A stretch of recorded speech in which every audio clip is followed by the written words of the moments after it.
ढोलकपुर के जंगल में टुनटुनी नाम की एक चिड़िया रहा करती थी। वो अपने पिता बबलू कबूतर के साथ रहती थी। टुनटुनी की माँ उसकी जन्म देते समय गुजर गई थी। टुनटुनी बहुत छोटी थी और वो अपने माँ की ज़रूरत फील कर रही थी। टुनटुनी का ध्यान रखने के लिए बबलू कबूतर ने जंगल की एक खूबसूरत चिड़िया काली कौवी से शादी कर लिए। लेकिन काली कौवी टुनटुनी से बिल्कुल भी प्यार नहीं करती।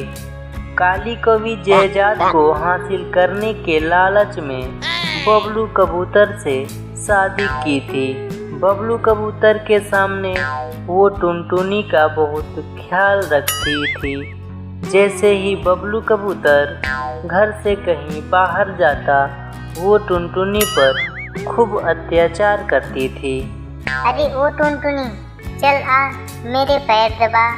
ठीक है माँ, मैं आपका पैर दबा देती हूँ। माँ, मेरे तो हाथ जले हुए हैं, मैं आपका पैर कैसे दबाऊंगी? माँ, मुझे बहुत तकलीफ होगी। क्या तेरे हाथ जले हुए हैं? छी छी, दूर रह मुझसे छूना भी मत। मुझे इन जले हाथों से मुझे छूने की गलती भी मत करना। चल भाग यहाँ से। तभी वहाँ पर बबलू कबूतर आ जाता है और कहता है, अरे वाह काली कौवी, तुम दोनों माँ बेटी क्या कर रही हो? तुम तो मेरी बेटी को हर समय अपने साथ ही रखती हो और उसे बहुत प्यार देती हो। अरे बबलू जी, ये भी तो मेरी बेटी है। ये देखिए, इसका हाथ जल गया है। इसका हाथ जल गया है तो इसे बताना चाहिए ना। ये ऐसे ही बैठकर रो रही थी। ये मुझे बताती तो मैं इसका इलाज करती, इसके हाथों में मलहम भी लगा देती। काली कौवी, तुम कितनी अच्छी हो। मुझे तो लग ही नहीं रहा है कि ये तुम्हारी सौतेली बेटी है। तुम इससे कितना प्यार करती हो, मत पूछो। मैं तुमसे कितना खुश हूँ। तुम्हारा बहुत बहुत शुक्रिया कि तुम मेरी बेटी का इतना ख्याल रखती हो। अच्छा सुनो काली कौवी, मुझे अपने काम के सिलसिले में दूसरे जंगल जाना है, इसीलिए तुम अपना ख्याल रखना और टुनटुनी को भी समय पर खाना खिला देना। मैं कुछ दिनों में लौट आऊँगा। इतना कहकर बबलू कबूतर वहाँ से चला जाता है। काली कौवी को बहुत अच्छा मौका मिल जाता है। वो तुरंत ही अपने भाई को बुला लेती है और उससे कहती है, अरे गोलू भाई, अभी बहुत अच्छा मौका है। टुनटुनी के पापा काम के सिलसिले में अभी बाहर गए हुए हैं। चल हम एक काम करते हैं, इस टुनटुनी को कहीं ठिकाने लगा देते हैं। इसका बाप पूछेगा तो कह देंगे कि घर से भाग गई। फिर मैं उसे अपने बस में कर लूँगी और उस पर अपना जादू चला दूँगी। वो मेरे प्यार में इतना पागल हो जाएगा कि अपने सारा धन दौलत मेरे नाम लिख देगा। फिर मैं उसे धक्के मारकर घर से बाहर निकाल दूँगी। हाँ बहन, तू सही कह रही है। ये बहुत अच्छा मौका है। चलो उस टुनटुनी को ठिकाने लगा देते हैं। दोबारा ऐसा मौका मिले या ना मिले। ये सारी बातें टुनटुनी सुन रही थी। वो कहती है, अच्छा तुम लोग ये करना चाहते हो? तुम मुझे ठिकाने लगाओगी? तुम बहुत गंदी हो, बहुत बुरी हो। मैं सोच रही थी कि तुम मेरी माँ हो, लेकिन तुम मेरी माँ कभी हो ही नहीं सकती। तुम बहुत बुरी हो। आने दो पापा को, मैं उन्हें सब कुछ बता दूंगी और तो धक्के मारकर बाहर निकलवा देंगे। अरे काली कलूटी, चुप कर। बित्ती सी तो है तू, बोलती है बहुत। अभी मैं तुझे बताती हूँ कि कौन किसको ठिकाने लगाएगा। आज मैं तुझे जिंदा नहीं छोड़ने वाला। ये कहकर टुनटुनी को एक घने जंगल में ले जाकर बांध देते हैं। अरे गोलू भाई, क्यों इस लड़की के खून से अपना हाथ रंगना चाहते हो? छोड़ इसे जाने दे। ये देख, ये देख, ये बहुत घना जंगल है। यहाँ पर बहुत सारे खतरनाक जानवर रहते हैं। वो आएंगे, इसे खा जाएंगे।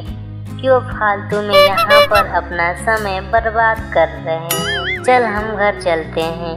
हाँ बहन, तू ठीक कह रही है। यहाँ पर जंगली जानवर आकर खुद ही इसे खा जाएंगे। चल हम घर चलते हैं। ये कहकर दोनों वहाँ से चले जाते हैं।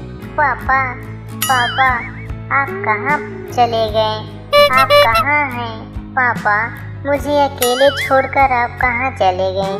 माँ तो मुझे पहले ही छोड़कर चली गई थी। आप भी चले गए। जल्दी आओ ना पापा, मुझे बहुत डर लग रहा है। टुनटुनी की रोने की आवाज़ सुनकर वहाँ पर उसके पास एक बूढ़ी चिड़िया आती है और उससे रस्सी से आज़ाद कर देती है और कहती है, अरे नन्ही चिड़िया, तुम कौन हो और यहाँ पर क्या कर रही हो? इतने घने जंगल में तुम क्यों हो? बेटी, तुम्हें पता नहीं है क्या? यहाँ जानवर रहते हैं, वो तुम्हें खा जाएंगे। दादी माँ, मेरी सौतेली माँ ने यहाँ पर बांधकर मरने के लिए छोड़ दिया है। मेरे पिताजी को कुछ भी मालूम नहीं है, वो घर पर नहीं है और इसी बात का मौका उठाया है। पर आप यहाँ क्या कर रही हो दादी माँ? क्या आपको इस जंगल में डर नहीं लगता क्या? नहीं बेटी, मुझे क्या डर लगेगा। मेरे भी बेटा और बहू ने अपने घर से निकाल दिया है और मरने के लिए छोड़ दिया है। मैं तो बहुत दिनों से यहाँ पर रहती हूँ, इधर उधर भटकते रहती हूँ। दादी अम्मा, शायद इसीलिए ये सब हुआ, ताकि मैं आपको और आप मुझे मिल जाओ। चलो अब हम दोनों साथ में रहेंगे। हाँ बेटा, चलो मैं तुम्हें अपने घर ले चलती हूँ। मैंने इस जंगल में एक अपना घर बनाया हुआ है, हम दोनों वहीं रहेंगे। ऐसा कहकर वो बूढ़ी चिड़िया टुनटुनी को अपने घर ले। बूढ़ी चिड़िया अपना घर बांस का बनाई थी।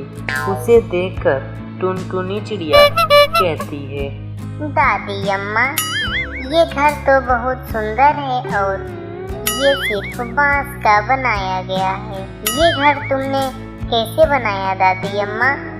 बेटी, मेरे अंदर इतनी हिम्मत कहाँ है जो मैं मजबूत लकड़ियों उठाकर लाऊं और अपना घर बनाऊं।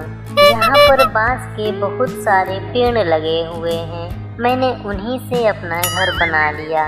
इसी घर में रहती हूँ बेटी। फिर वो बूढ़ी चिड़िया के साथ टुनटुनी चिड़िया रहने लगती है और अपना जीवन उसी बांस के घर में बूढ़ी चिड़िया के साथ बिताने लगती है। तो मेरे प्रिय भाई बहन, आप लोगों को पता तो चल ही गया होगा ये स्टोरी देखकर कि एक अपनी माँ और एक सौतेली माँ में क्या फ़र्क होता है। तो दोस्तों, ऐसे ही वीडियो देखने के लिए इस चैनल को सब्सक्राइब कीजिए और बेल आइकन को ऑल प्रेस कीजिए। शेयर करना तो बिल्कुल मत भूलिए। Thank you.